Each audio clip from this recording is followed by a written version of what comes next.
The year was 1919. Woodrow Wilson was president. A stamp was 3 cents. A loaf of bread cost you 9 cents. And on January 18th of that year,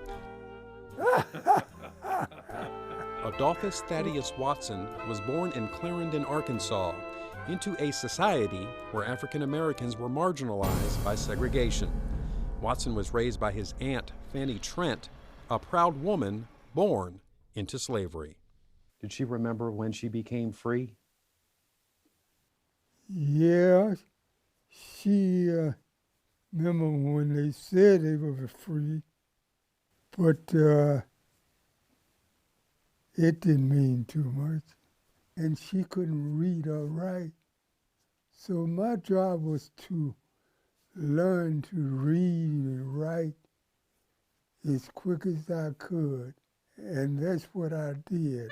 As a young man, Watson became part of the Great Migration as he joined millions of other blacks headed north for a chance at a better life. He settled in St. Louis in 1942 with his wife and children. The trajectory of Watson's life was forever changed with the world at war. In 1944, Watson, by now the father of 3, was drafted into the United States Army. America's military was not exempt from the world of Jim Crow. In World War II, the United States had 2 armies, a black army and a white army. You understand that? As Watson went through basic training, preparing to fight for a country that practiced intolerance based on ignorance, the question would always come up: how can you fight for a nation where the color of your skin dictates so much? Watson's thoughts on the matter spoke volumes about his character and integrity.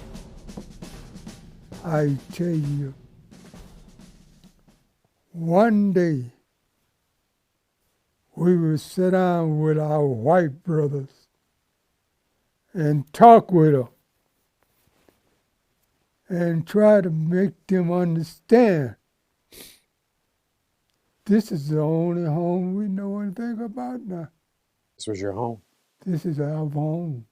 In 1944, Private First Class Watson and the members of the all-black 351st Artillery Unit boarded the Queen Elizabeth, headed for the United Kingdom.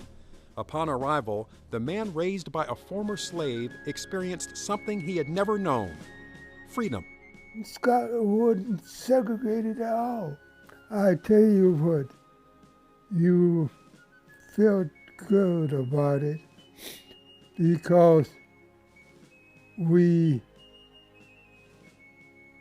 had never saw these things happen. Winter 1944 was fast approaching, and the future of mankind hung in the balance. As the Allies prepared to fight what would prove to be the decisive battles in World War II, black soldiers faced the unthinkable. As if the Waffen-SS and Luftwaffe weren't enough to worry about, African Americans had to deal with even more hostility from their own countrymen. The white soldiers hated us so bad. American soldiers? Yeah, American soldiers. How did they treat you? We fought. Physically? Yeah. But Watson and countless other African Americans answered the call to duty, and in late 1944, the 351st found themselves in the Ardennes Forest in northeast France.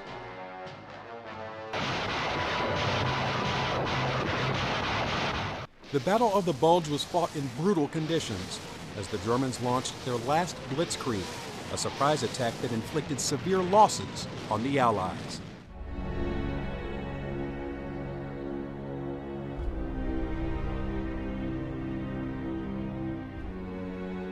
"75 years later, a man who was there, a man who fought bravely under the American flag, still has difficulty talking about the experience.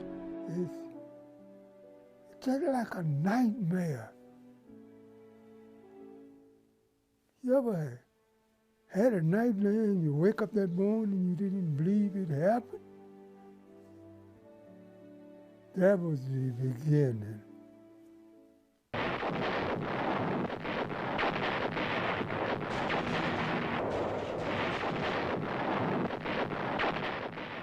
You were close enough for them to tear up your weapon around there.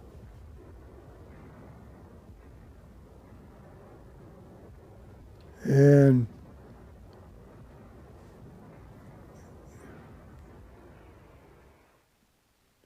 oh, that much.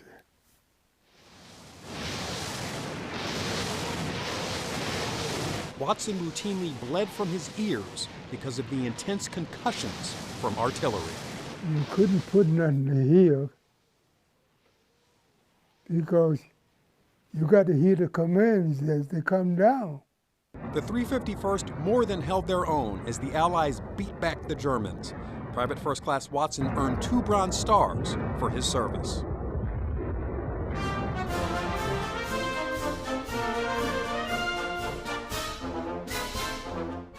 The hero's welcome for America's troops only told part of the story.